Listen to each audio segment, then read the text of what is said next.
এই গরমেও যারা এই রকম ধোয়া ওঠা চা খেতে পারে তারা বিশ্বাস করেন দুনিয়াটা উল্টিয়ে গেলেও তারা চা ছাড়বে না। তারা হচ্ছে প্রকৃত চাখুর। আসসালামু আলাইকুম সবাইকে, আশা করছি সবাই ভালো আছেন, সুস্থ আছেন। আমরাও আলহামদুলিল্লাহ অনেক ভালো আছি। দেখতে পাচ্ছেন কত সুন্দর বৃষ্টি হচ্ছে।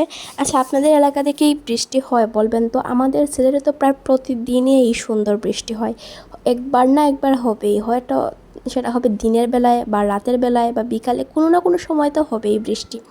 আর দেখতে পাচ্ছেন কত সুন্দর আজকে বৃষ্টি পড়ছে, একদম বড় বড় ফোঁটায় মুষলধারের বৃষ্টি। এই বৃষ্টি দেখে তো সন্ধ্যায় হচ্ছে খুব ভাজা পোড়া খেতে ইচ্ছা করছে। তাই আর কি করলাম, রান্না করে গেলাম, গিয়ে দেখলাম আলু আছে। তারপর আলুগুলোকে এইরকম সুন্দর সুন্দর করে কুচি কুচি করে কেটে নিলাম। এই আলুগুলো দিয়ে এখন একটা মজার রেসিপি তৈরি করব। তো সেটাই আমি আপনাদের সাথে শেয়ার করার চেষ্টা করব। তো আলুগুলোকে ধুয়ে এখন আমি একটা স্ট্রেইনারে পানিটা ঝরিয়ে রেখে দেবো, যেন সব পানিটা সুন্দরভাবে ঝরে যায়। তারপর আমি একটা যেখানে আমি মিক্সড করব, মিক্সিং বোলে আলুগুলো দিয়ে দিব।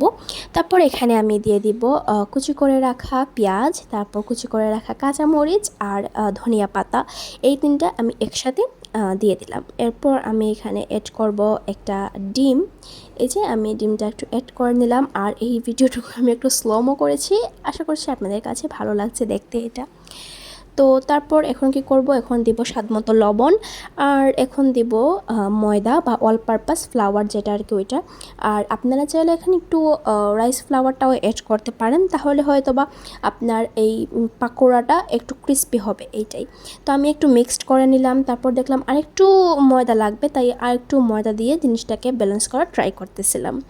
তারপর আর কি, তারপর গরম তেলে এই পাকোড়াগুলো দিয়ে দিচ্ছি, আর এগুলো তো গরম তেলে খুব সুন্দরভাবে হয়ে যাচ্ছে।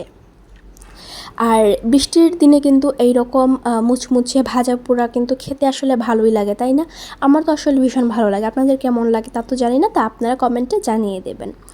এক চুলায় পাকোড়া সুন্দরভাবে হয়ে যাচ্ছে, আর আরেক চুলায় কি, আরেক চুলায় হচ্ছে চা বসিয়েছি। এই গরমে ওরে বাবারে বাবা, চা দুই বেলা তো লাগবেই, এটা একদম মাস্ট। সকালে ঘুম থেকে উঠে আর সন্ধ্যার দিকে তো চা লাগবেই, সেটা গরম হোক, বৃষ্টি হোক, শীত হোক বা যাই হোক। তো আর কি, চাটাও হয়ে গিয়েছে। এখন আমি ট্রেটাও নামিয়ে নিয়েছি আর কাপগুলো নামিয়ে নিয়েছি।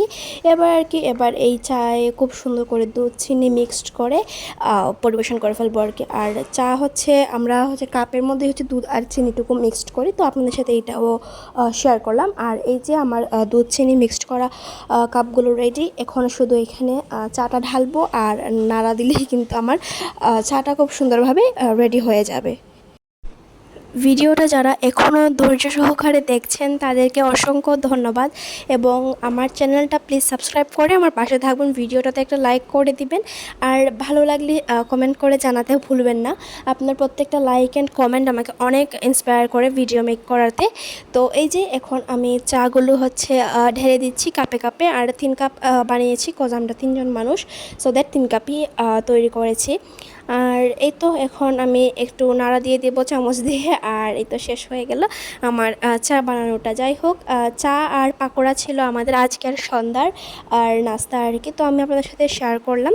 তো যাই হোক, আজকের মতো এখানেই বিদায় নিয়ে নিচ্ছি। সবাই সুস্থ থাকবেন, ভালো থাকবেন, এই গরমে বেশি বেশি চা খাবেন আর পানি খাবেন। আসসালামু আলাইকুম সবাইকে।